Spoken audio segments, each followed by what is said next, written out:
June at the movies saw us go back inside the brain of a child as she experiences anxiety for the very first time in her life. But Tom Pod of the Pop Cup Pod, so hard to say. Every month, I'm actually really impressed with myself that I get that right. Um, as we get kicked off here on another month, looking back at the movies that were, what is the first time you remember experiencing anxiety as a result of a movie? I don't remember the feeling because I was very young, but if I'm guessing I was a feeling of anxiety. The first film I ever saw in cinemas was The Lion King, and I think you know where this is going. Yeah, Um, fair. yeah, so of course, Mufasa's death was pretty upsetting to everybody, myself included. And I'm told that in the middle of the cinema, I shouted out, "Simba's daddy's all dead," which is sounds like he was probably a bit anxious there, poor young Tom. But yeah, I mean, there's a few other ones, but like that's the one that jumps out. And even still now, when I watch it, I'm like, oh no, Mufasa! Oh god, why? Simba's dad's all dead. Words to I live by. love it. Yeah, this is it exactly. For me, the first thing I can think back of, as I think back in the movies that really bothered me and stayed with me was this is a really old school throwback, The Witches. Which I was a big horror aficionado from pretty much when I came out of the womb. And The Witches was one that I would go back to time and time again. I think it was because of this reason. What is the story with the square feet? Like, why would you have feet if they were square? Like, why not have some kind of other claws or something like that? Why have you just taken away toes? Why does that make them witches? What is the purpose of that with their magic? Like, how does that play into things? Do toes make you less inclined to be predisposed towards magical abilities? Like, why do they have square feet? I'm getting anxious. I think you can Yeah, feel yeah, as yeah. we You're work making up me right feel a bit now. weird here. I'm not over this. But you know, it's weird because that's a Roald Dahl book, and I was also going to suggest Matilda, like Danny DeVito, like you Ooh. beautiful weirdo. Like he just shot a kid's book and just made it terrifying. Like even just Bruce Bogtrotter eating the chocolate cake, are kind of like, oh god, why is it shot like this? Ah! And then the chokey or whatever, it's like God. Ugh. So that was like a runner up for me. But yeah, ugh, the witches. No, no, Yeah, these are leave the memories alone. another thing in there as well is and these are comedy movies. These are like comedy movies, but again, they just seem to have less moral qualms in our youth about like terrifying children. The Honey I Shrunk There or Blew Up the Kids movies as well. Yes. Because you're just like, is that going to happen to me? Am I going to shrink? You know what I mean? Like, it's like, what is going to happen? I wouldn't mind being blown up. I'm like, then I it I'm definitely the one made with me the like power. that. That was one I looked up as well, and I was like, man, it really made me cautious of microwaves for a while. Where it's like, because he sits in the microwave and then he just explodes into a giant child. I'm like, it's that easy. This is just in our house. We're all just okay with this. Like, it's right there. Ugh. Yeah, it is stressful. And again, I don't, looking back on it now as an adult, having done a bit of writing and like watched thousands of movies and kind of knowing the mechanics of storytellings, still can't think of a valid reason why these details had to be in there, other than just to stress children out. Tom, it's been a weird month, Yeah. because as you know, you are, soon to be appearing, hopefully, on the Dragon Boys of Summer. You are one of said Dragon Boys. So we're watching a lot, but that kind of left movies to kind of, for me, I don't know about you, to get the squeeze a little bit because I'm trying to catch up on everything else. There's so much content out there. So a bit of a condensed lineup. We're going to be talking A Quiet Place. We're going to be talking a new Inside Out movie. We're going to be talking Hitman. We're going to be talking Bad Boys and the Bikeriders as well, as we go up. So, Tom, how have you been finding trying to keep up with all of this crazy mountain of content we're dealing with? Yeah, it was kind of a mad dash to the finish for me trying to get some of these movies in.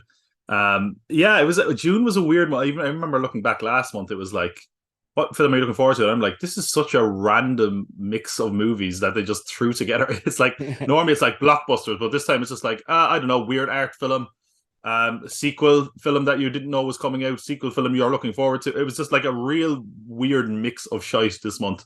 Yeah. But it's an interesting month. I think it was a good month for movies. I'm not entirely sure. I'm still kind of deciding.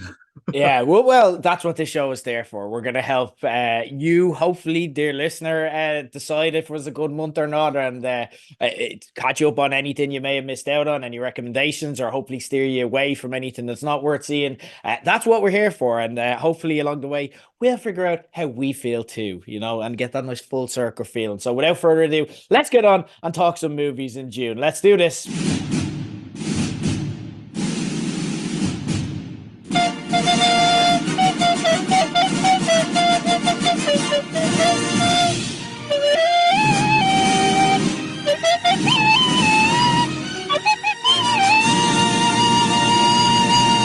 All right, it's movie time. And as always, we're going to get kicked off with our favorite movies of the month, our number one recommendations. We do not know what the other person has picked, so this is as much a surprise to us as to you guys listening at home. Tom, what was your movie of the month for June, your top recommendation?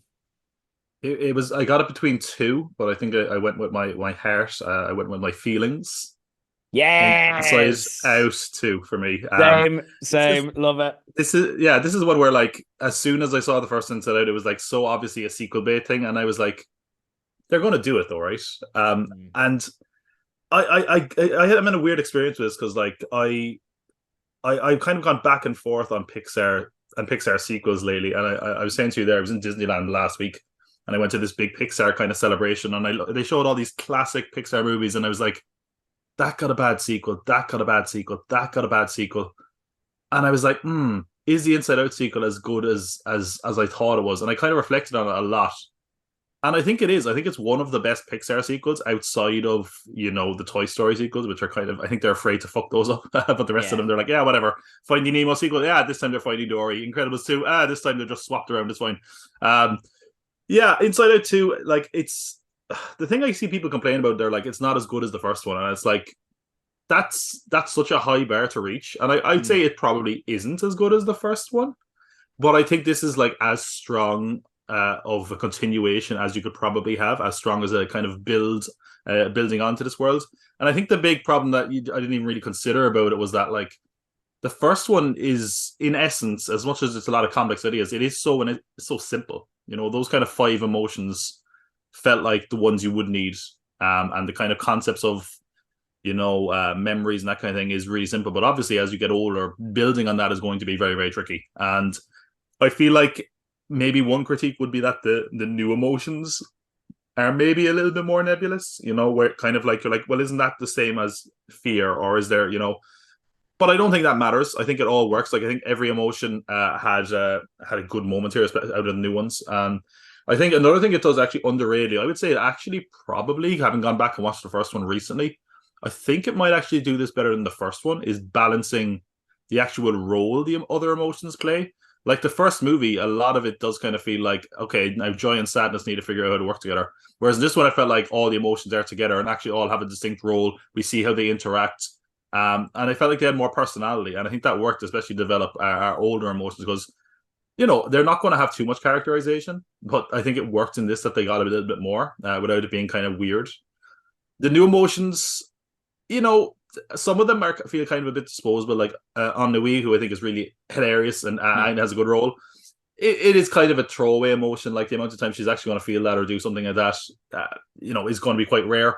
But like embarrassment, I thought was good. And I think the real scene stealer was anxiety, because I think that's something that's like, of all the emotions you're going to introduce, that's the one that you're like, oh yeah, that needs to be covered, that needs to be explained. I think this is going to be a really valuable kind of teaching tool to people who maybe about to go into puberty or people going Mm. into adolescence.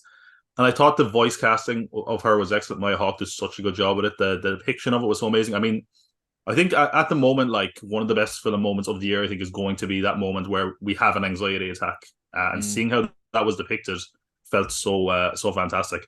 Again, I don't think it's a perfect movie. Like I think we all kind of knew where the ending was going, and in some ways, it's a little bit of a retread of the last film. Without going into spoilers, but I do think it really works. I thought the human character of Riley was a lot more interesting this time as well. I feel like last time it was just that they moved house and it was bringing all these natural emotions. I think having Riley be kind of more active in her own destiny in this one made it more interesting, and seeing her navigate this teenage life and these things that we all naturally have to deal with. I would say I would have liked if they pushed it a little bit further. Like I feel like had Riley been done something genuinely bad, it didn't feel like she ever was like a total, made any mistakes that she's going to regret for a lifetime. I feel like that would have been kind of interesting now, but then again, it's a film aimed at kids, and we don't want the character to be unlikable. Yeah, no, I think this was really strong. I don't know if I want another Inside Out based on the box office. I imagine we might get one, Mm. but I mean, like one as much as they tease the sequel at the end of the last Inside Out, I think it kind of looks fairly clear that they weren't planning that far ahead when they made the first Inside Out. Why were none of these emotions in the heads of the other characters we saw in that film? For example, is one thing. It feels like they planned it as they went along, and they do kind of tease another emotion in this. But again, I think that emotion is a lot more surface level than a lot of the ones we got so far. I'd sort of be interested if they did another one, but I kind of feel like for what we got kind of a perfect balance here. I mean, we're going to get another one. Let's be honest. It's like Yeah. made the most money of any film this year, and maybe it'll take them another 10 years to get there. I don't know, but yeah, no, I thought this was great. The kids are going to enjoy it. They love the characters, and yeah, there's emotional moments in it. I don't think it ever hit the heights of like a Bing Bong, Mm. like in the first film. And I will say I admire their restraint for not just being like, "Hey, it's Bing Bong again." Yeah. But there is some good kind of one-off characters in this. Like the video game Crush is so funny. Even though I kind of was with the audience and I was like, I don't think people that like aren't gamers understand that as much as me. I'm loving that, but I think a few other people were kind of like, I don't get it. Yeah. But yeah, there's a lot to like about this. The animation is good. Adults are going to enjoy it on one level, and kids are going to enjoy it on another level. And I'm sure, seeing it through the eyes of your child, you're going to enjoy it. And I think, kids revisiting as they get older are going to appreciate and probably even help understand themselves even better. So yeah, no, Inside Out 2 is an absolute barn burner. It's definitely my favorite film of the month. Totally agree. I Inside Out, I spoke about last month, is possibly one of my top five movies all time. I love it. So this is coming into it with I'm going into this with high expectations as a result of it being the sequel to one of my favorite movies of all time. So what I did, and I tried to do, especially since I started kind of doing the show and reviewing movies, is I put measures of success in place because I think sometimes you can burn yourself out on your expectations to the point that the movie can never live to them. So I'm like, right, okay, these are what I consider has this been a successful movie, and it did quite well as indicated by the fact it's my movie of the month.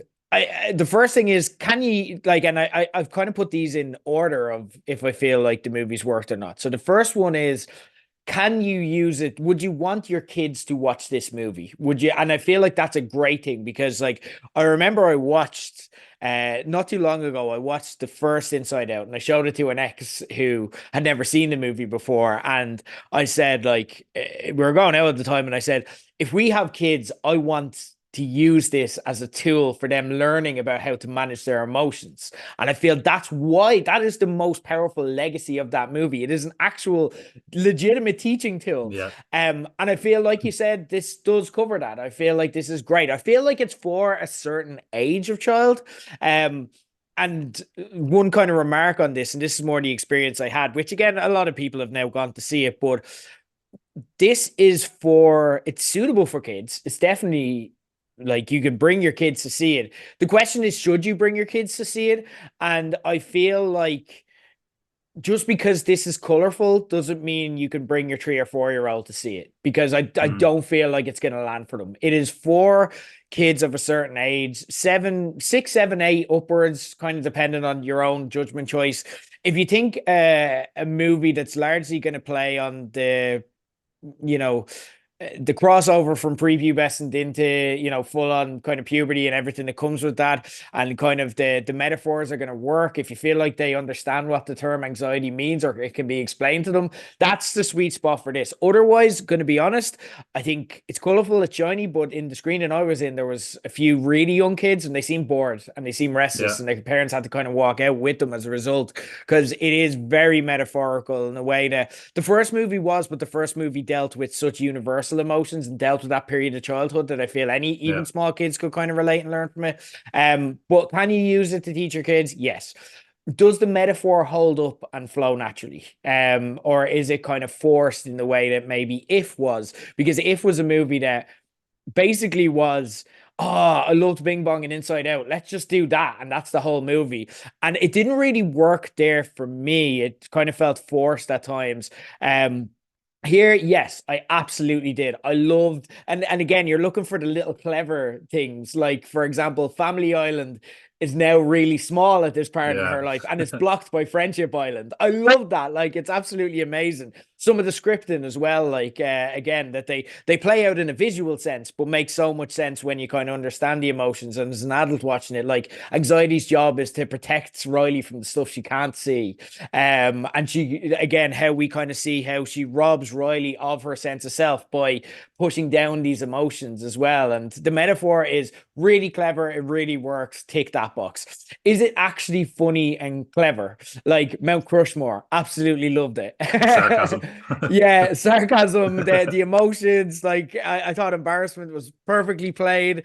And again, like it again, tick that box. It was fantastic.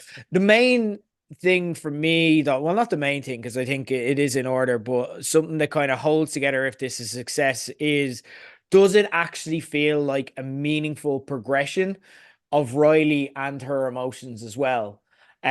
Because if Riley doesn't feel like she's actually grown and you don't feel like the emotions have grown and learned with it, then I feel like you are just retreading the same water as the first movie. And then it is a sequel made for, with the bottom dollar in mind, and it's done very well on that front. And yes, I feel that this did show massive growth in Riley, and this felt like a different movie to the point that, again, it's one of these movies that kind of reminds me of the Harry Potter series, and that the story grows with the audience.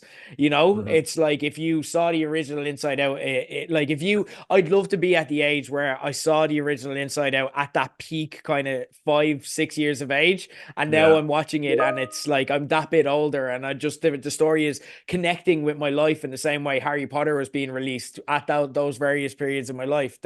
And I feel like that works. It means that the movie isn't as accessible as the first movie, and that's why people are saying the first movie is better. But I don't necessarily feel that that makes this less than.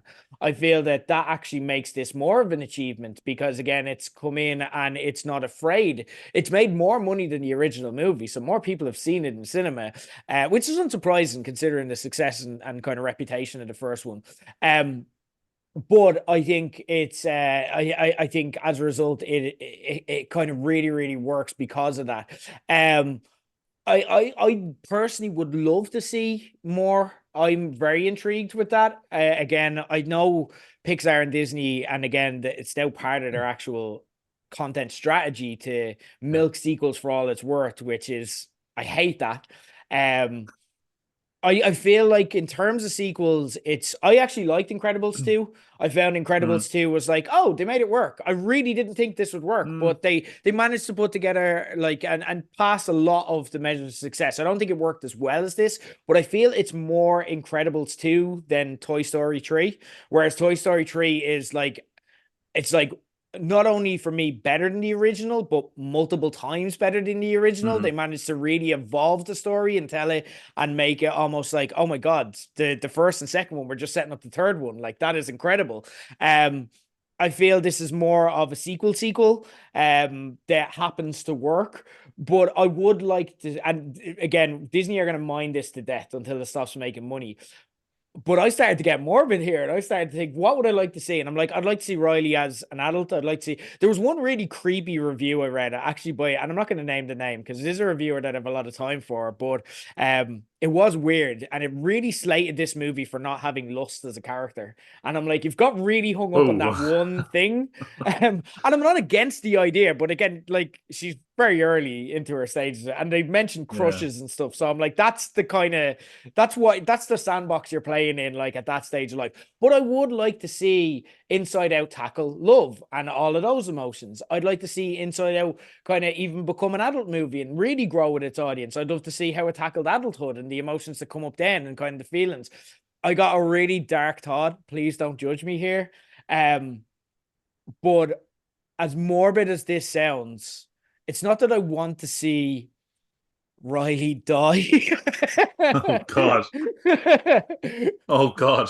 But imagine that scene where, like, it's kind of like the end of a long running TV show where they turn the lights out and stuff like that. Imagine how emotional you have that scene, like almost a Toy Story 3 type scene where they kind of accept their fate and they start holding hands with each other and they're like, okay, we've lived a life and this and that. Imagine our emotions going that far and kind of seeing it through until death. And then again, they're like, they see Riley's eyes close and again the emotions know this is it. Like it's really dark and Pixar would never go for it. But I'm just saying there are like massive storytelling, like that'd be interesting. You'd watch it. Yeah, I mean, yeah, I think, yeah, like I do think another Inside Out would be interesting. I'm assuming it would be her in like adulthood, and I'm just kind of wondering, like, I'm so cynical of when it comes to making movies. I'm like, Mm. yeah, like storytelling wise, amazing, but marketing wise, they're going to be like, we need these new emotions because we need action figures and we need blah, blah, blah. Yeah. So they're like, and at what point is it like, okay, enough is enough? It's like Yeah. every time there's a Toy Story film, they have to introduce all these new toys, and that works and has worked. But I wonder what an adult Inside Out would look like. I do think it'd be really I interesting. And yeah, the agree. point you made about growing with the audience totally stands. I mean, it's been 9 years. So Yeah. anyone that was a child that would have seen it is now either just out of their teenage years or probably going into or in between their teenage years. And that's why this is kind of perfect. But it would be I interesting. I don't know agree. if I want to see Dead Riley, but I don't know.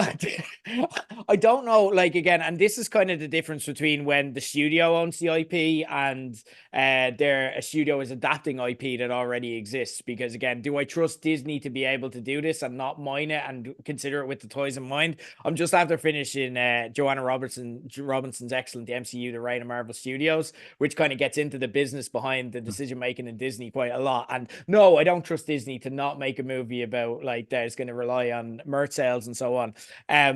But I think like in the right hands, that could be amazing, groundbreaking content. But again, I yeah, just Disney own Pixar now. If Pixar were still the independent kind of trailblazing animation studio, I feel that Pixar would love to go down this route, but they're not. They're Disney now, and we need to consider that. So yeah, I take that. I take that. No, I just these are things that I think. I think this story does have legs. I yeah. feel that this story you can do and repeat. This gave me faith that you can do and repeat this story time and time again. But yeah, you do have to take that cynicism into account too. But this one, for what it's worth, they're batting 100% for me. They're 2 for 2. This wasn't as good as the first movie. Don't go in expecting it to because you're comparing it to near perfection. And that's not fair on this movie. Go into it and just like again, set your measures of success. What do you want to see from this movie? Be reasonable, and I feel like this movie will tick the boxes for you if you haven't seen it for me. That's our movie of the month. Let's get on to discussing some other quick hits. Another sequel that we had, actually more of a prequel this time, of successful franchise that hasn't missed so far. A Quiet Place, John Krasinski's new movie series, kind of dropped back. This time, Krasinski stepping into the role of producer, as Michael Cernowski, who you may know from directing successful Nicolas Cage independent movie Pig, took on writer-director duties after Jeff Nichols originally dropped out due to creator differences. You've got Lupita Nyong'o kind of stepping in as the main character. She's the focus. She's someone who, as you meet her, she's actually dying. She's in a hospice and she wants to travel to New York City to get pizza for one last day. And as the title suggests, it is day one of this alien outbreak that kind of leads to quietness. And this is something that I know, Tom, you said you were really looking forward to. Do you feel like Inside Out they managed to keep this going? What were your thoughts on A Quiet Place day one? I it was good, but I didn't think it was great. Okay. I like again. I was a big fan of Pig, and when I saw this, I was like, "Why is Michael Cernowski directing this?" I want to see what drew him into this, and the idea of like a Quiet Place prequel. I feel like we kind of got elements of that already, so I really wanted them to give me something that felt like it validated its existence. And I will say, it did and it didn't. Like the whole day one aspect of it, I really didn't feel like we got that at all. We got like tiny bits of it at the start. I could have done with more of it. Like the idea, I wanted to see like because it takes place in New York City. I want to see like the military rolling in and just getting like I want full on apocalypse. And it kind of feels like we got the initial outbreak, and then it was almost like, and then some time later, and that kind of was a bit frustrating to me. I did like that it felt at least distinct from the other films, which had the kind of family, rural vibe. I liked that this felt like a much smaller story. I thought Lupita Nyong'o was really good. I thought Joseph Quinn was really good, and I liked their chemistry. But I also feel like like even though it did feel like I think in some ways a bigger film, like as far as the scale, I could have done it a little bit more. Maybe that's just my own misguided hopes for a thing, and maybe it's not realistic either for a film with this kind of budget and this kind of audience, I suppose, to have something that big budget. But I think for what it was very good. I thought there was some nice emotional beats to it. It's a much smaller film than you might expect. I would say, like the story Mm. is a lot simpler and a lot straightforward. I think the best actor in the movie is the cat. Like, oh my god, Love Frodo. how they managed to. Yeah, like they got a cat to be so chill the whole time. Like one time she's like, "Hey, be quiet, cat," and the cat never makes another sound again. And the cat is covered in water at one point, and the cat's like, "Cool." I'm like, "Oh, that's broken every rule of every cartoon I've ever seen."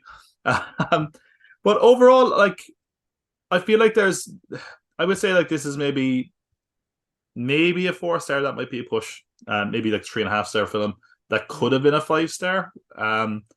Like I like the opening of it's very very slow, and I quite enjoyed that setting up the stakes of her life, and it kind of you keep getting these moments where you're like, oh, is this the moment? Is this the moment? Like you're hearing a loud sound, and you're like, oh god, any minute now that's going to be the end of all of them. So it kind of plays that really nicely, and there's a lot of kind of cool artistic choices in it. Like at one point they're watching a puppet show, and I thought that was a really kind of cool visual idea, and I thought that this was going to have some sort of payoff. And yeah, it didn't really. I kind of feel like as soon as it got into like the crashy smashy of the monster world, it kind of lost a bit of focus. I also think it's a lot less consistent as far as what the monsters can hear in this. Like I Mm. think the other ones it was like the slightest sound, that was it. Whereas this time sometimes like a character would be like taking big deep breaths and nothing happens, but then like there's a fucking like tiny crack of glass and they're like, oh, get him. And then again, sometimes they're really, really like on top of people straight away, and then other times they have time. So I don't know. I don't know how to feel about that kind of thing. But I think and I know it's like calling it is a prequel, but it's kind of a weird prequel where it's a prequel that doesn't really have to answer any questions. And Yeah. I normally hate prequels because they often are that lazy thing of like, oh, you won't believe where this character got their name and their jacket from, where it doesn't have to do any of that. So I enjoyed it for that, even though there is connections to A Quiet Place Part Two, but Mm. very very minorly. I was honestly at times quite bored by it though. Like because I thought it was very obvious where it was going, why the character was doing this. Again, some nice scenes. I did like the actual ending itself.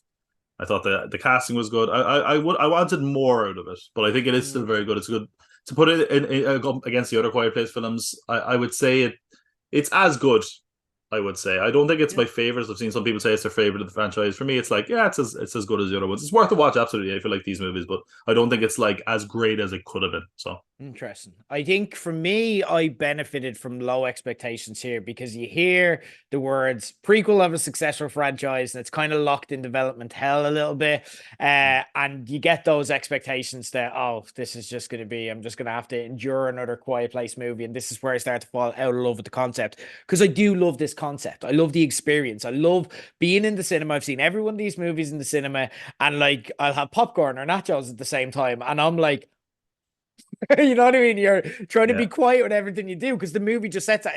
It's got that thing of if I started whispering now, you'd start whispering just naturally because that's how our yeah. brains work. And the movie does the exact same thing. You start acting quiet because so I love that experience. And Krasinski has hit upon a new kind of genre of horror. It's almost like why I love zombie stories, like because they get you thinking about what you do in situations. Like for example, I'm sitting there a lot of the time going, sound is their weakness. All right, so in this situation use Tannoy messages, kind of like they tried, but then bait them towards somewhere where you bomb the shit out of it and you kind of control it. And I'm thinking those things, and I'm also there's infuriating stuff like people running towards noise to try and stop the noise. And it's like, but that's also part and parcel of it. I'm not saying that as a criticism. It's like why we like these movies because someone does something stupid. We also understand that it's day one. They don't understand the rules, and that ended up killing them. And that's how our main character learned the rules. Um, so I kind of I wanted to like this, but I wasn't very hopeful of doing so. And part of that was because I felt like Krasinski had made the first two. The first movie is excellent. I thought the second movie, similar to Incredibles 2, it's like it just about worked, but it worked, you know. They managed to make it work and they just clung on to the edges by the end. But it felt like Krasinski's kind of well had run a bit dry on it. Now, so him stepping back and letting someone else into the driver's seat, I felt like that's a really good idea, and I'd love to see that played out where like every kind of up and coming director gets their quiet place in the same way it was almost like Mission Impossible, where it's like, here's your toolbox, go play, show me what you can do, and you can make a completely new movie. Sarnowski, for example, cited Children of Men as an inspiration for the film's look, and you Yeah. can really see that and pick up that vibe. And there's a lot of originality in here that I really appreciated. Like, I love, for example, the premise to have the main character Sarah, played by Lupita Nyong'o, start in a hospice. So the stakes are completely different. She's not looking to survive; she's just looking for some fucking pizza. Do you know what I mean? And she just wants to live her death with a bit of dignity. But her death is definitely coming regardless. Before any of the movie's events kind of kick into gear. I loved the scene, the extended scene where we follow Frodo, the cat, throughout this. And I'm like, oh my God, why have we never seen a horror movie where the cat is the protagonist? Like, why is that not a thing? I would watch the shit out of this because it's so tense because you're like, please be okay, please be okay. Yeah.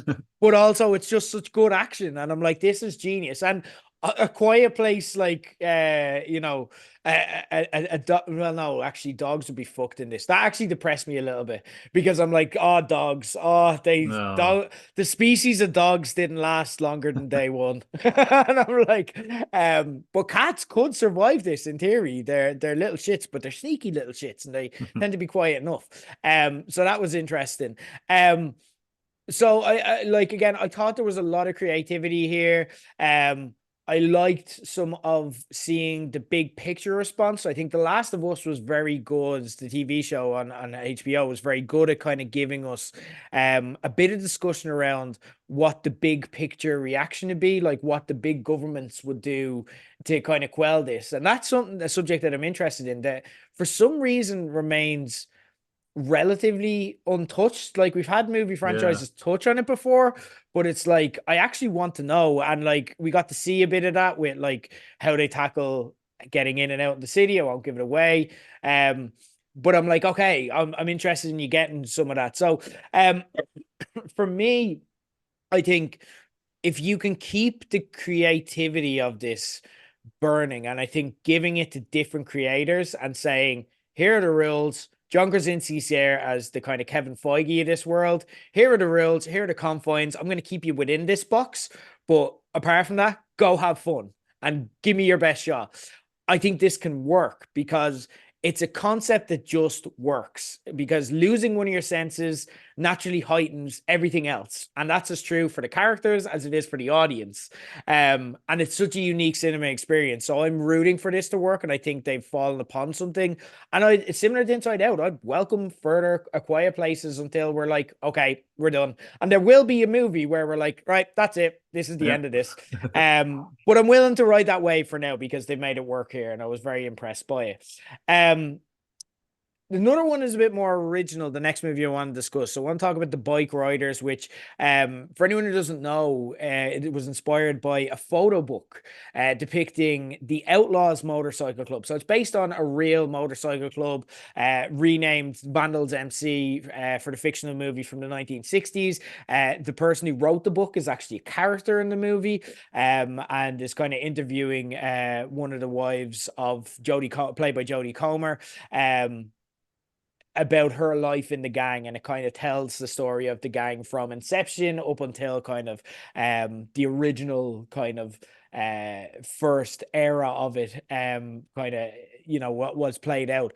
You had it very star-filled, as well as Jodie Comer, you had Tom Hardy, you had Austin Butler, and then you had a really strong supporting cast in the likes of Michael Shannon and Norman Reedus.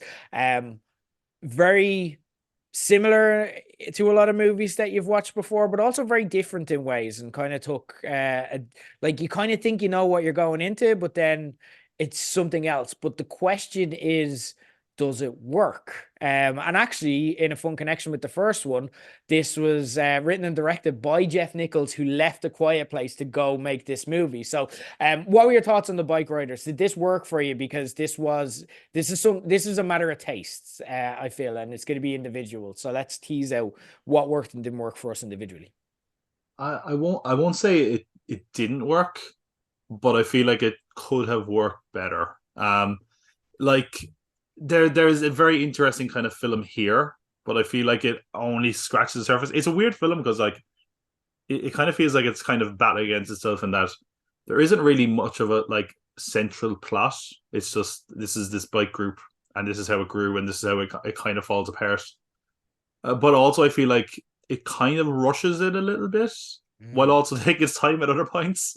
Like it's really a weird kind of conundrum of film. Like it, some of the more interesting stuff came at towards the end of the film for me, and that was like, but at that point it was like barely enough time to explore it. Like a lot, the last act of the film was the best part. Even though, again, if you've seen any of these kind of films, you kind of know where it's going to go.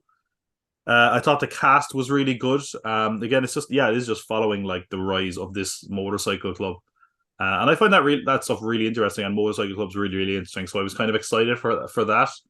But I feel like it felt very divorced from like what was going on in the country to a larger extent initially. And I think that would have been more interesting to go into. Like a lot of motorcycle groups rose because veterans came back from wars and didn't really find their place in society. And in this one, it's just like, yeah, this guy set up a motorcycle club because he wanted to race bikes, and it's like, okay. And I see why they do that because it sets up the kind of conflict later on in the film. But it just kind of felt like there was less stakes to it. A lot of the characters were fine. It was very much a case of some characters are going to get characterization and some are going to be kind of one note. And I think actually, unfortunately, I actually think Austin Butler is an example of that in this. His character for me was just kind of nothing. Like it was just like, look hot, and also you're kind of an aggressive hothead, and that was kind of it. There was not much to his character, and we're meant to kind of think it's like a cool like romance at times between him and Jodie Comer, and it's like not really. You know, he's a violent psychopath, and he's kind of not there for you when you need him to be, and they don't really explore that because the main character really kind of is her. She's kind of given like the background and the info. There's a lot of exposition in this, and it's having the photographer putting together a book is a good way of hiding it, but it is still very much exposition heavy. It's a lot of tell, don't show, you know. And I do think she was very good in the film. I think she was the highlight of the film as far as performance wise here.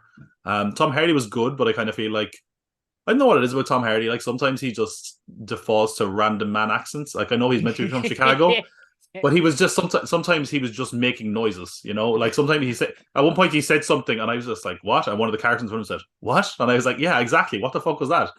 He's just kind of like, I don't know, man. You know, like he sounds like he's just trying to do like a weird. Mike Tyson like it sometimes. He's like, Yeah, you can't really go out of here. Like, and it's like, why is yeah. he Mike Tyson? Like, why? What does that make? Yeah. I've seen him do that voice in other films as well, where he's just kind of like he goes like weird, squeaky, kind of vaguely American accent sometimes. Like, thanks, Tom Hardy. You're from Chicago, though. You know that, yeah.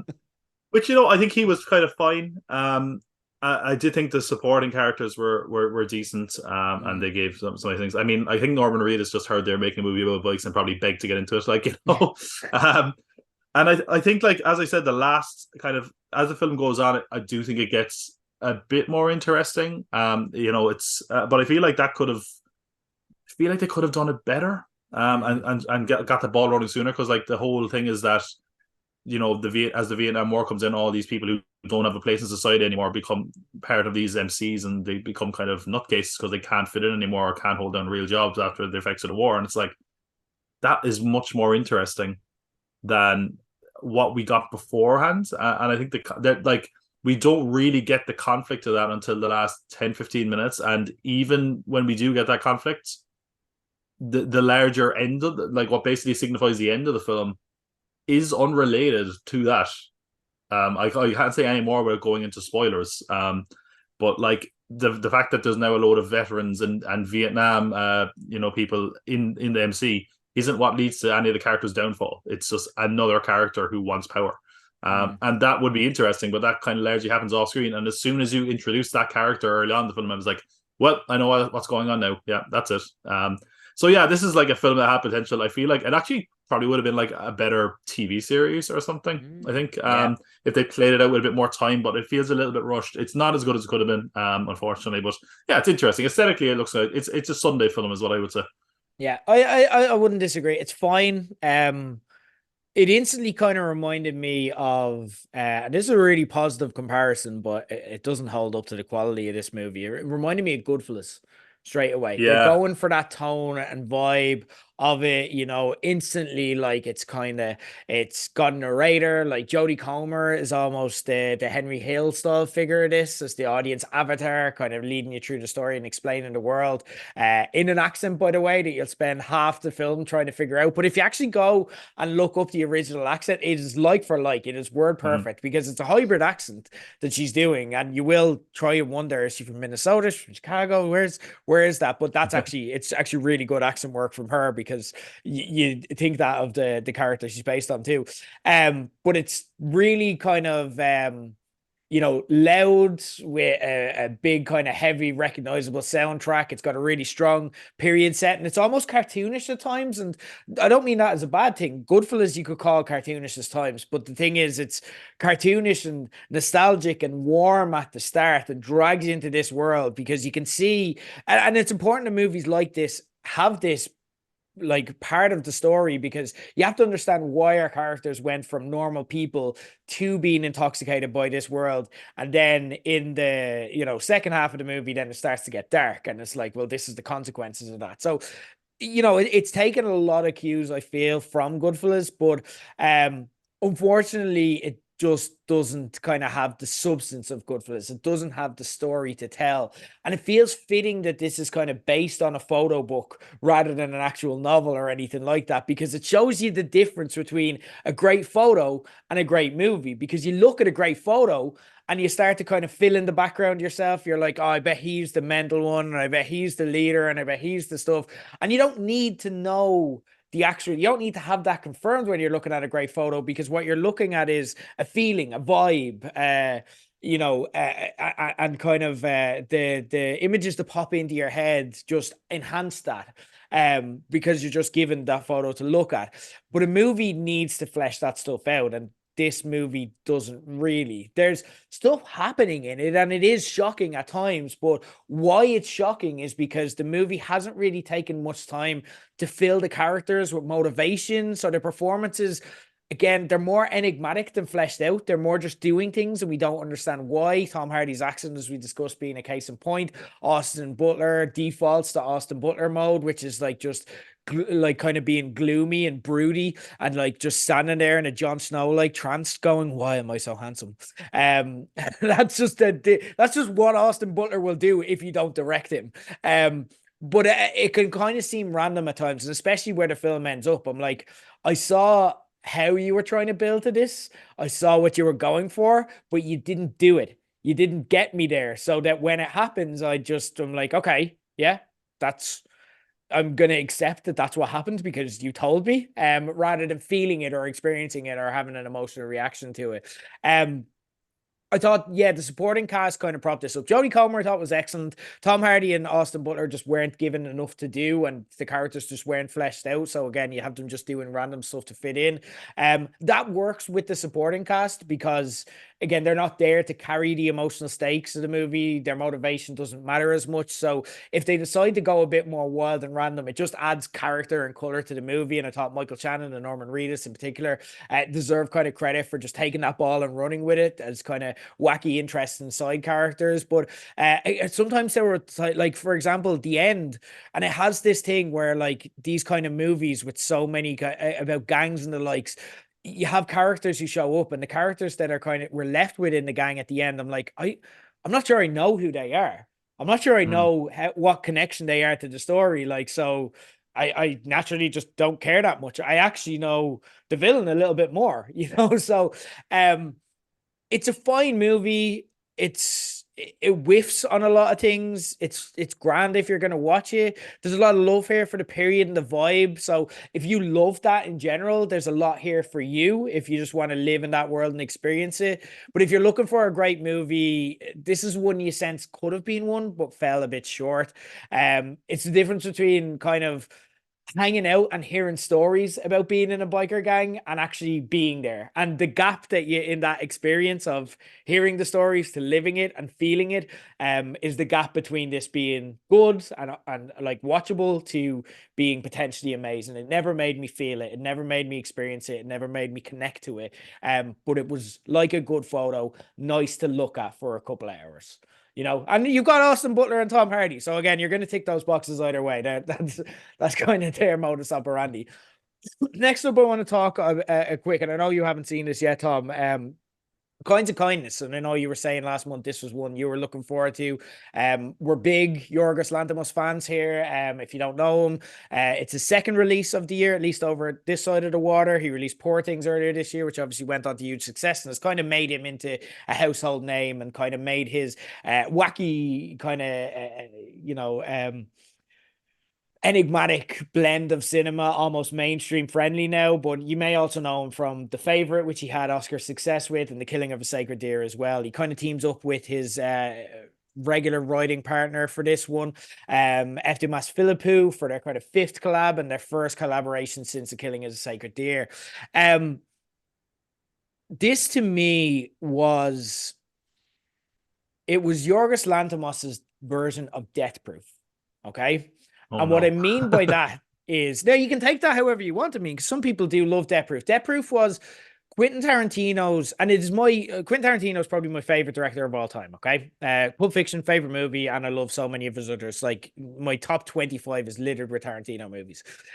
But this was his low point, okay? And I'm not saying this is Lanthimos's low point. I'm not saying this is a bad movie, but Death Proof was the Tarantino movie where he knew he was, I am Quentin Tarantino. Everyone knows I have these like kind of traits that I have in movies. Everyone knows I always show feet, so I'm going to show a shitload of feet in this. I can do anything I want. And he's making kind of almost, it's not like Death Proof was very vain, and it felt like he was playing the Tarantino hits because he knew he was now bulletproof and could get away with kind of doing these things and leaning in very much to himself and all of his impulses, for better or worse. Lanthimos in here and Philippou as well feel like there's a feeling of we're bulletproof here and we're just going to tell the story we want to tell. And it's a very weird experience. If you've seen any of the ads, a lot of the marketing is based around Eurythmics' Sweet Dreams. And the movie opens on that and immediately kind of grabs you because it's such a kind of, interesting and kind of nostalgic song.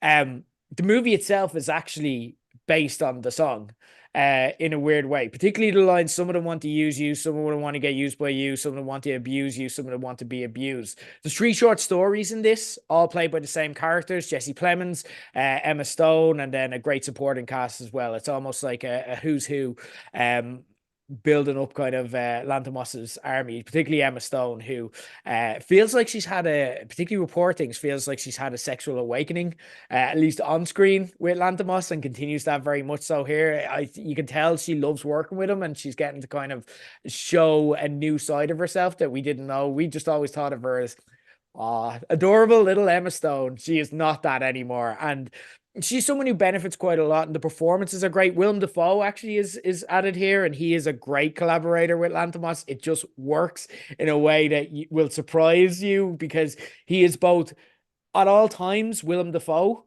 and he plays three different characters in this, all wildly different, as all of our main characters' performances are.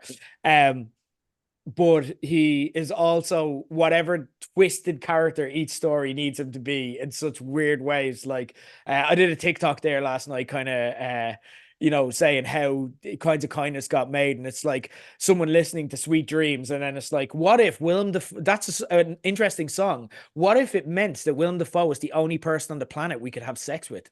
And that's the kind of vibe you're talking with these stories. Very weird, very well told and well directed. The stories are all colorful, they're all interesting, they're all well performed. They have that kind of offbeat performance where it's like it's Lanthimos kind of will do this a lot in his movies, where he'll have the actors act as if they're in bad movies, but they're really good actors, so they're doing it well, and it's just making the lines land. Like there's beats and gaps and silences between lines where they're saying things offbeat in a deliberately strange way, but it makes you sit up and pay attention. So they're all really well made and really well scripted. You've no idea what connects them. You've no idea what kind of the and again you just think, oh, it's somehow based on Sweet Dreams, but why? There, I don't want to get into plot too much, but again, if you like those ticks from Lanthimos, you will like this. It is ultimately at its heart a dark farcical comedy. um a lot of people in the cinema did not get it. There were times where I felt like a weirdo because I was the only one laughing. Um, because they have jokes about like really, really dark subject matters that again, if you don't get that they're jokes, you look like a sicko. And it's almost a weird social experiment in that people walked out of my screening, and I don't blame them. It is very much it is for you or it is not. If you like Lanthimos's work, if you're a big fan of his, you will like this, I feel. If you get that humor that he's tapped into, if you enjoyed Mark Ruffalo in Poor Things, if you got that character and why that was a comedically clever character and just didn't think of him as an old pervert and it was kind of weird what he did, and you got why it's comedically funny, then this tone is for you. It's not great. It doesn't all work. It's a super ambitious and kind of unhinged movie that swings and swings constantly. But for me, well-made weird cinema is right up my alley. So I had a lot of fun with it. Not nearly Lanthimos's best movie. It is his Death Proof, but I don't mean that in terms of it's his worst movie. It's just his. I'm Yorgos Lanthimos. I know you love me, and I'm going to do all the Yorgos Lanthimos things here and just hit you with both barrels of myself. And if that's something you think you might be into, great. If not, go see something else. Do you think it's going to be something you're still? How is that kind of? I'm going to see it tonight. So I don't know. I'm a little bit lukewarm on like what I've heard about it. Again, anthology films as well. Normally, I'm not massively into. So I don't know. I'm looking forward to it, but I definitely think my expectations have been lowered. Maybe that will help when I actually see it, but I don't know. I mean, yeah, Willem Dafoe and Yorgos Lanthimos, I think, is like a match made in heaven. So that alone has me interested. So yeah, hopefully it'll be positive. I'm not sure about the Death Proof comparison. That's slightly worrying, even though I don't mind Death Proof. But Yeah, it's an interesting one. We're talking a lot about expectations here and kind of expectation confounding how we experience a movie. If you were to tell me, here, have you watched Netflix's latest kind of rom-com starring Glenn Powell? I'm like, no, I can probably give it a miss if I'm being honest. yeah, But Hitman is something I watched and something that I came in with just expecting it to be another Netflix movie. It's basically tells the story of Gary Johnson, who was the subject of an article by Skip Hollandsworth, that basically told it's and the movie like holds its hand up and calls itself a somewhat based on the true story of this, where basically he was an informant for the FBI who pretended to be a hitman and then basically got people who wanted to have partners, colleagues, friends, or business rivals murdered, and tells that story, and it ends up being kind of a dark comedy as a result. I went in kind of being like, I probably won't even talk about this on the show, but now I need to talk about it on the show. Tom, what was your thoughts on Hitman? it was a terrible adaptation of the video game. Anyway, um, no, do you know, I was kind of I'd heard the positive reviews of this. I think it played in Toronto last year, and the reviews were like off the charts. And I can be kind of lukewarm on Linklater at times. I really enjoyed it. I do think it's a little bit disposable. I think it's not what you expect it to be, but I did quite enjoy it. One thing I found very distracting as well is Gary Johnson is the name of like the world's greatest actor in Team America, that puppet who also wears disguises. I don't think anyone else in the world made that connection, but I was just like, Gary Johnson, whenever I heard that name. And I was like, wow, this guy really is a great actor too. Wow. But yeah, I mean, Glenn Powell is very likable. The plot is, it is what it is. I don't think it's like amazing, but it's a little bit cliched, but in a kind of a fun way. I think what is kind of the most surprising is there's moments of like sudden darkness in it that I found quite interesting. And I think that's what I kind of find interesting about it. It's not like the standard Netflix film. Like a lot of this could have been just easily romantic comedy, Netflix movie that's totally forgettable. But I think like inclusion of Linklater and having that bit of darkness to it is what makes it interesting. Mm.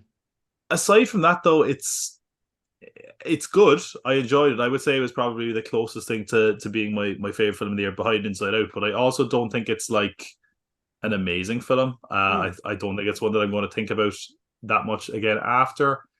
Performances are good. I thought the story was investing enough, like it got you invested in it, but I don't think there was a few twists and turns along the way that kept me hooked.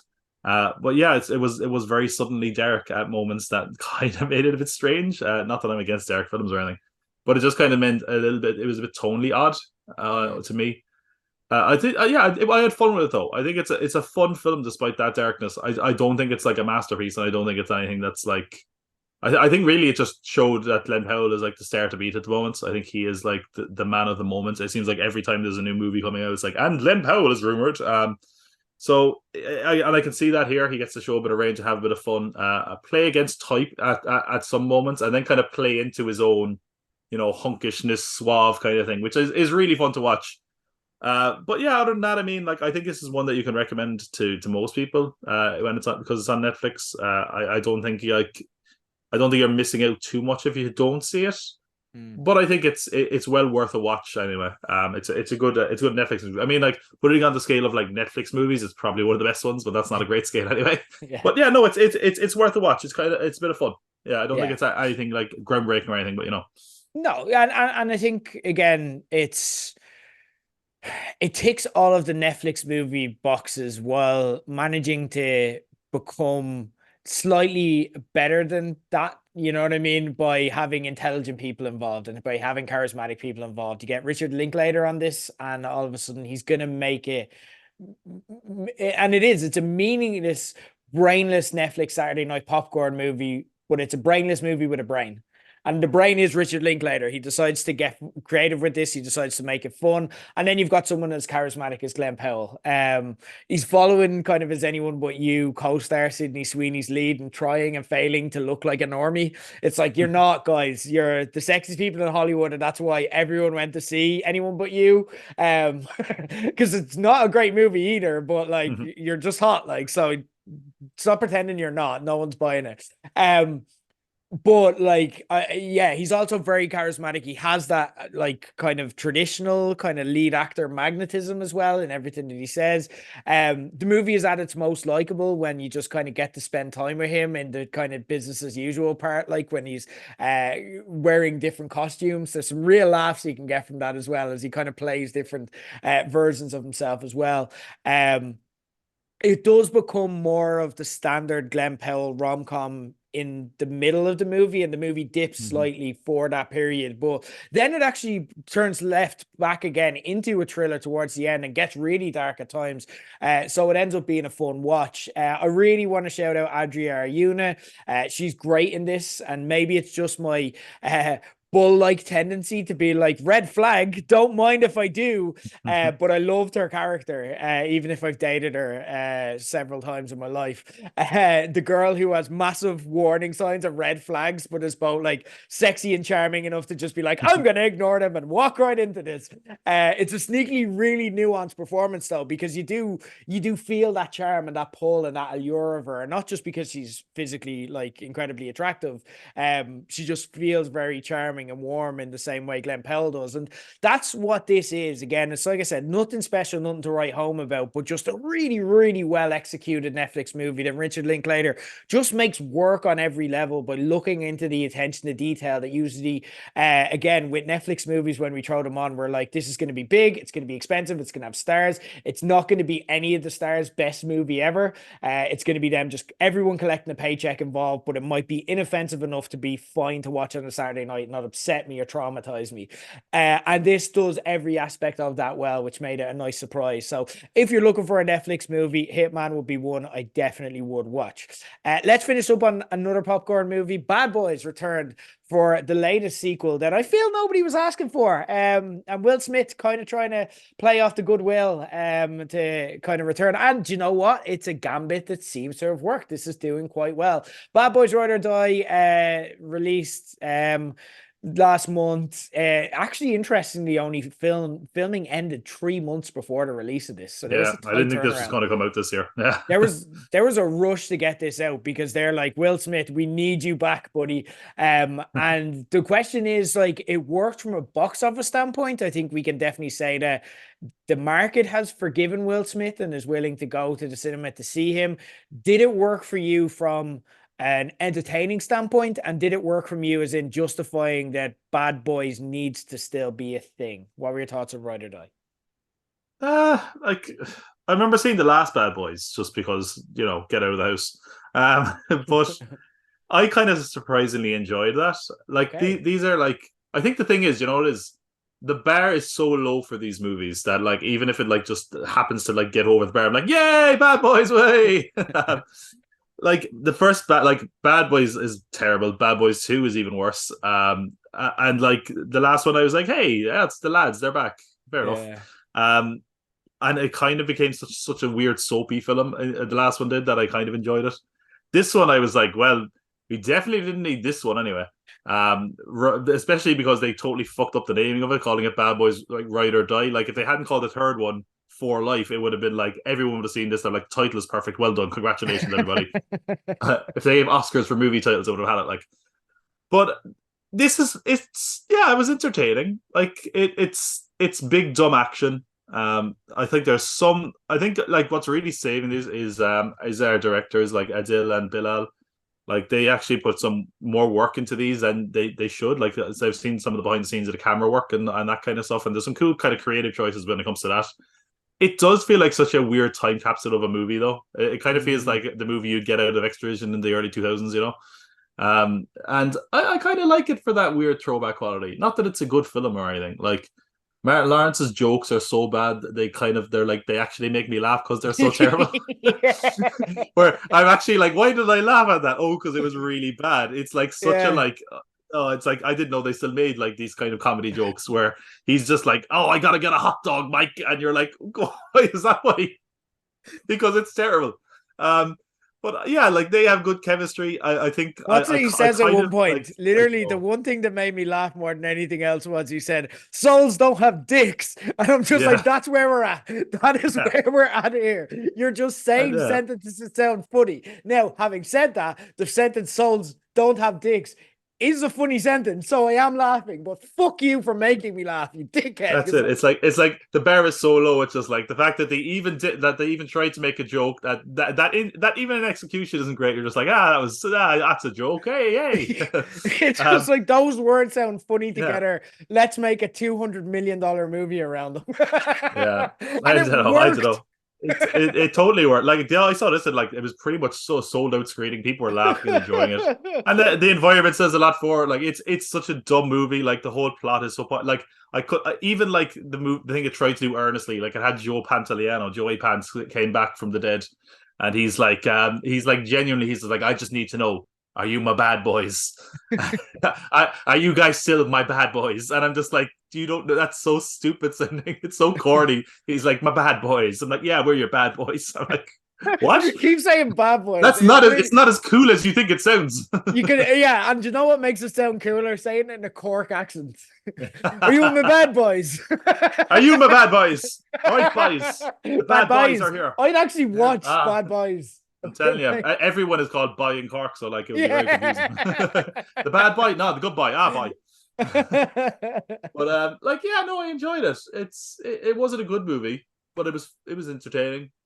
It's pure popcorn action movie that it doesn't seem like they make anymore. It feels like action has kind of moved beyond past this. And I feel like because of that, it's kind of an entertaining throwback. Like there's some really just dumb stuff in this that doesn't work. I mean, it's really obvious who the villain is immediately. I'm like, hey, that guy's new and hasn't said anything in a while. I'm guessing that's the bad guy. Like all these other things. And yeah, like Will Smith is out of movie jail. Yeah, fine. I mean, he's like, look, he was banned from the Oscars, whatever. He's just being Will Smith in this, and people are like, hey, it's good to see Will Smith back, I guess. So yeah, I don't know. I mean, it's a Bad Boys film. I don't know what else people want out of it. Yeah. It's the You're only not thing that going feels in slightly modern is expecting the camera Citizen work. You know. Kane. Yeah, exactly. Like no one Yeah. is like surprised. Like, wait, you know what? That action Yeah. movie was actually a Bad Boys action movie. Yeah. But like, yeah, it feels both a relic of its time and then also kind of elevated by some interesting camera choices that make it look really video gamey and kind of cool. Where you're like, that was why did they put the amount of effort in? They know they're making a Bad Boys movie, right? But yeah, Yeah. it's fine. It's a popcorn movie. If if you're looking to get out of the house for an hour or two, it's fine. You'll enjoy it probably, or you won't. But I did you know not. what you're getting. I did not enjoy it. This movie made me angry, and maybe I just watched it in a particular kind of mood. But like, it's the type of movie, and again, I watch movies, so again, I've no actual moral obligation with the excesses of movies and the costs and stuff like that as well. But every now and then there'll be a movie that comes along that I'm looking at and I'm going, that explosion cost $4 million. That's the GDP of a starving nation. And instead we got that explosion. This just felt so out of date. And I'm not saying that we're like it, like again, it just out of date, lacking self-awareness. They have like a Michael Bay cameo, and they had this in the last movie as well Oh because he yeah. directed the first movie, and they kind of threw that in there like we're gonna react like it's Stan Lee showing up in a Marvel movie, and we're like, oh yeah, it's that guy that I fucking hate. It's that fucking idiot. Like, yeah, now you've enraged me, movie. Thank you for that throwaway thing you didn't need to include. DJ Khaled is a recurring character here. There's a whole plot point around Marcus wanting to eat junk food that's basically just an excuse for product placement. Like, there is a scene in The Boys that last week where they kind of, and I was talking about this when we did the Dragon Boys of Summer, where they did like, Vought had a creative idea for product placement that would be itemized towards the individual consumers, depending on kind of race and stuff like that as well. That's so cynical, and actually apparently came from an actual pitch that The Boys was pitched by Prime. But that's so cynical that like it's just sickening, but it's also real feeling. And that is how cynical this movie felt. I'm not saying there's no room for mindless popcorn action movies, but if you're gonna do it, propaganda doesn't work anymore. Giving us kind of silly, or at least it doesn't work for me. Maybe it works for the audiences. Who knows? Maybe I'm in the minority here. Giving me silly characters, but asking us to actually invest in them emotionally, that doesn't work for me anymore. For me, if you're going to do this kind of movie, you have to be the Beekeeper, you have to be the Fast and the Furious, you have to just be like a mindless, dumb action movie, but just lean into how mindless and how dumb you are, and actually be meta and funny with it as well by leaning in so hard. I don't feel like this knowingly lent into the bad boysness of it all. I really feel like they think we care about Martin Lawrence and Will Smith. I really feel like they thought, no, Captain Howard's dead. I know his name is Captain Howard because I wrote it down because I wouldn't remember it otherwise. But they're like the legacy of these characters. And you remember his son from part two? And I'm like, yes, because I had to look up part two and I read it on IMDb in preparation for this movie review. But otherwise, no, I don't care about these characters. I don't care about this movie. Like, just be a parody of Bad Boys and I'd probably be into it more. Instead, it's kind of self-parody. And another thing which made me angry, Rhea Seehorn, what is she doing here? Yeah. Fire your agent. You were the best part of possibly the best TV show of the past decade in Better Call Saul.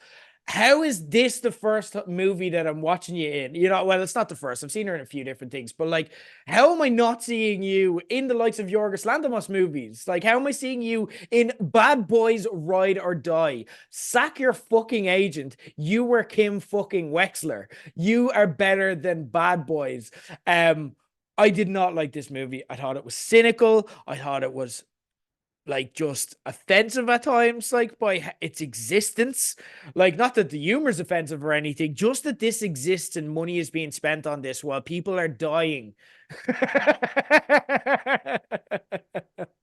Bothered the shit out of me. Not a fan. 2 thumbs down. Bad Boys, die.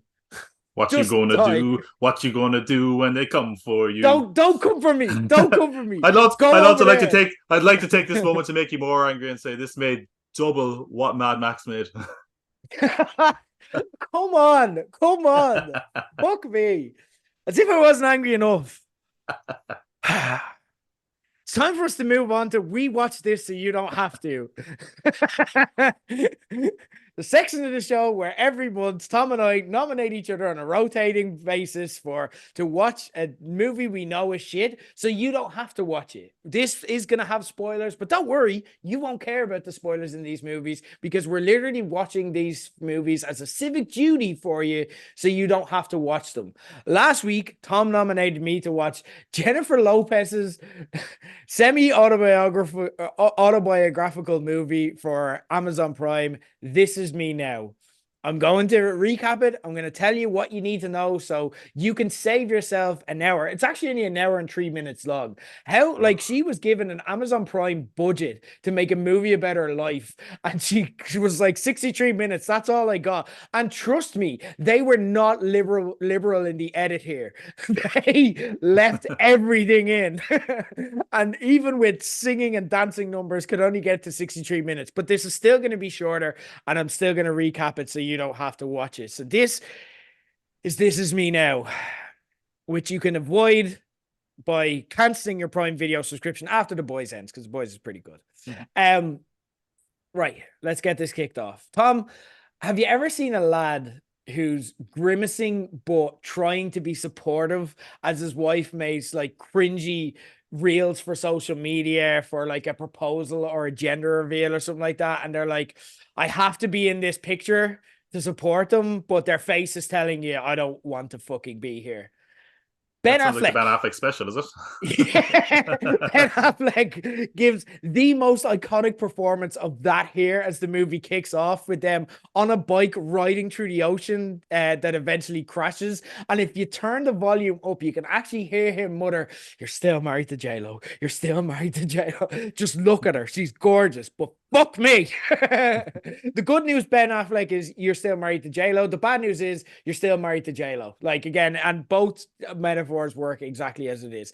The unfortunate thing is that it turns out J-Lo is an absolute fucking lunatic in this fever dream where the entire planet, including a Fox News anchor, Red Stone, is only concerned with the affairs of her love life and regularly breaks into song about it. It is the biggest display of public narcissism you have ever fucking seen in your life. For example, there's a song in this called Hearts and Flowers that shows her humble beginnings. And remember, this is Jenny from the block. So what does J-Lo think us poor normies do in our spare time? Apparently, we all work in factories that make rose petals, and somehow that leaves us with oil-stained overalls. I'm like, and then she's just doing Grease-style numbers to these. Throughout the movie, I want to play a game with you, Tom, here, right? J-Lo has regular conversations with her therapist, okay? The question is, can you guess who J-Lo's therapist is?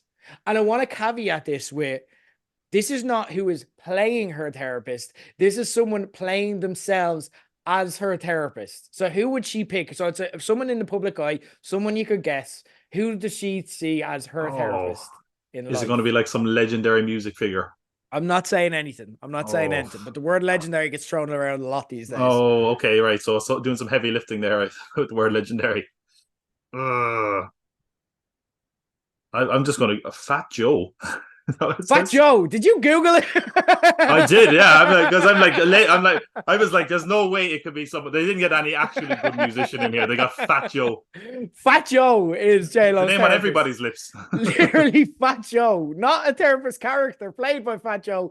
Fat Joe is the person. I feel like this is explaining everything. Your therapist is Fat Joe. That's why you have problems. We cut to quite a harrowing music video of J-Lo going through a really tumultuous domestic abuse relationship, where the conclusion to it all is, and I'm not messing here, fuck Libras. Yes, Libra is why this all happened to you. Not only is the entire planet focusing on J-Lo finding love, apparently all of the gods are too, as we see the Zodiac Council featuring the likes of, and again, these are all people who agreed to be in this movie, so blacklist them as they deserve. Sofia Vergara, Trevor Noah, Neil deGrasse Tyson and What? Post Malone are the Zodiac Council of Gods. They conclude that she's getting married too soon, which leads to a whole new sequence. And you know, when you go on a date and the person says all her exes were the problem. They were all crazy. They were all psychos. And again, you're just like, wee, wee, red flag, red flag. JLo does that via Bollywood style dance sequence where it's like everyone I ever met was crazy and I'm normal. Look at this movie for present for evidence of such. But after that comes the gritty introspective bit as her friends, who, by the way, her friends do not have names in this, okay? Instead, they're named by the purpose that they are in her life. Okay, which is Oh generally God. how I feel she thinks about her friends. So you have one is called the realist, the other is called the quiet one, and the other is called the idealist, which just makes her look like she doesn't know anyone's name. And then you think back and you go, does anyone in this movie have a name? And the only two people are the Fox News anchor Rex Stone, who's fictional, and Fat Joe, who, I need to repeat this, is her therapist. There is not literally not one room or scene in this entire movie where every single person hasn't been totally enraptured in JLo's feelings or life decisions. She is literally Poochie from The Simpsons at all times. Even when JLo is not in the room, all other characters must be asking, "Where's JLo?" And in the midst of all this narcissism, she sings a song, Not Messing, about how she always puts everyone above herself.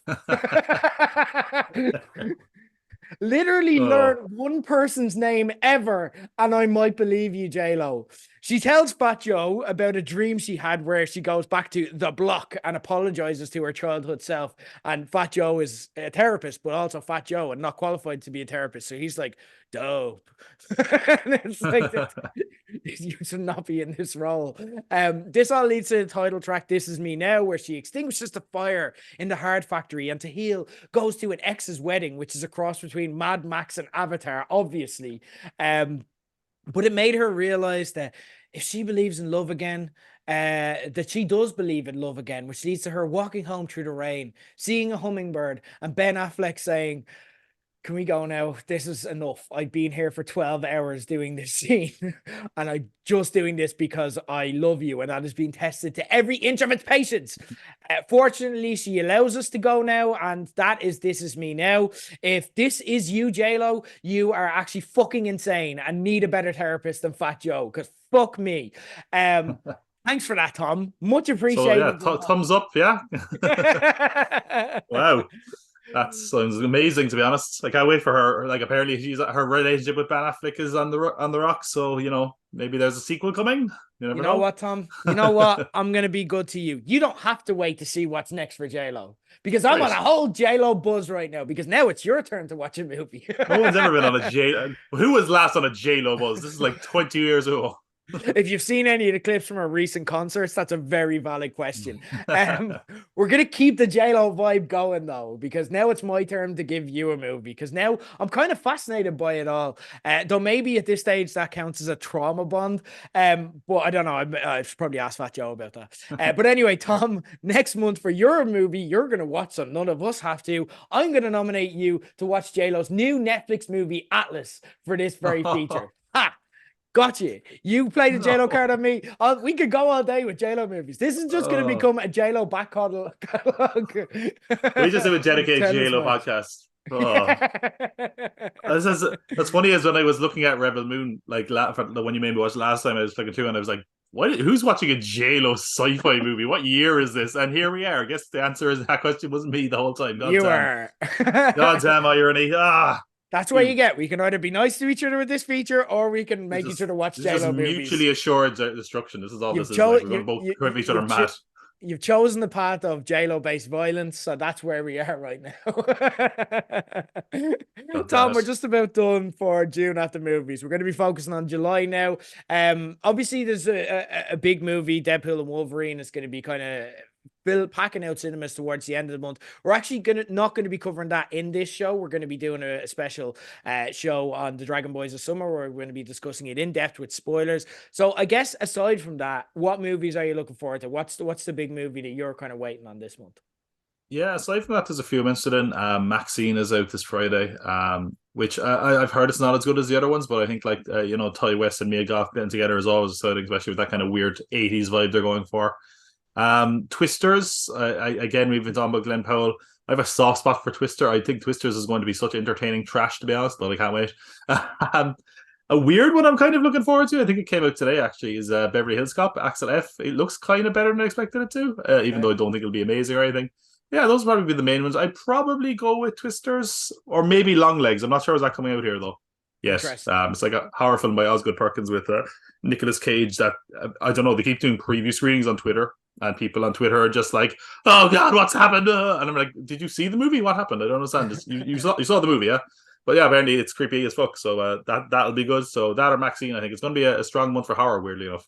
Yeah, yeah. I'm a big fan of the kind of it's A20. Maxine is the third in A24's first horror kind of franchise.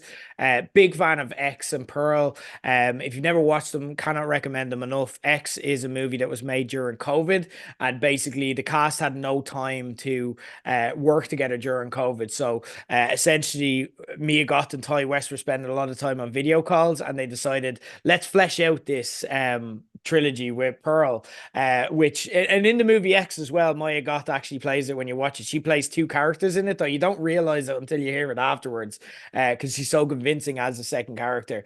And then movie was the prequel, which told the story of one older character in the movie, and Maxine is a sequel to X, which tells us where a character who survived the movie went on to after that. So well worth a watch. Both of them, particularly Pearl, that was in my top 10 movies of last year. It Yeah. was one of my favorite horrors. It's fantastic. It's essentially while X is a more well-made but BAU horror film, Pearl is like imagine the Wizard of Oz but horror.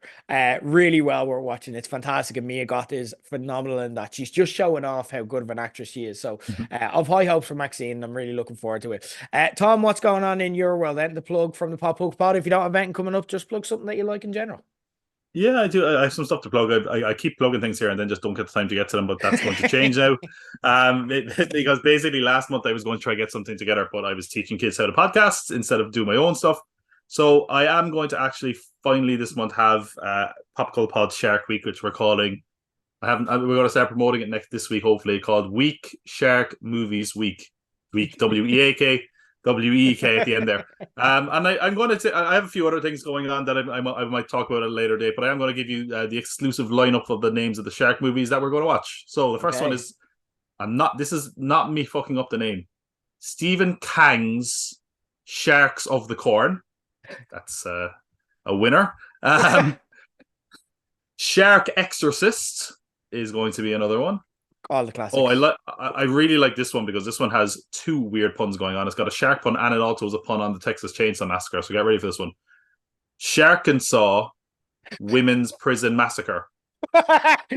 Really clever puns, very subtle. Yeah, they're good. They didn't just say the words again, but put shark in there. They're like, but we needed to have shark. No one's going to take it seriously otherwise. This one's a bit more straightforward. Zombie shark. But then we get straight back into the puns with Raiders of the Lost Shark. That's a pun. That's a pun. Jurassic Shark. Yes. Yes. And then Planet of the Sharks. Nah, that's less creative. That's just those are the ones we're going to look at. Maybe a few more if we sub them out. I'm not going to say much else about these, but I will say this, and this is not hyperbole. I've watched a few of these now. One of these movies is legitimately the worst film I have ever seen. Like I'm not. I actually, it's not like entertaining bad. I'm not sure it even qualifies as a movie. It is the worst thing I've ever watched. So that will be fun. So yeah, look for that on Pop Gold Pod. I'm going to start promoting it within the next week, and then hopefully the stuff will come out pretty quickly. And there's other stuff coming up as well, some Deadpool and Wolverine stuff, some kind of summer movie recap stuff that we're circling back to, and yeah, lots of stuff coming. So it's hopefully going to be a very busy month. And it actually will come out this month, hopefully. Good stuff. Check it out. Link to Pop Up Pod is in the show notes. So subscribe there to Tom, all free and all good stuff as well, guys. We're going to be back next week on the Page 180 feed with the latest Dragon Boys of Summer episode, where we're going to be discussing what looks like a really big episode of House of the Dragon and the boys as that kind of weaves towards the finish line in kind of an uncertain direction. If you didn't hear mine and Kev's thoughts on it this week, you can check out the episode we've just put up earlier in the week where we discussed the Bear season 3 as well. But until then, for Tom Pot of the Pop Cult Pod, for myself, Ger Leggett, this has been June at the Movies, and I picked that scarf out because it has animals on it, you know, like your profession.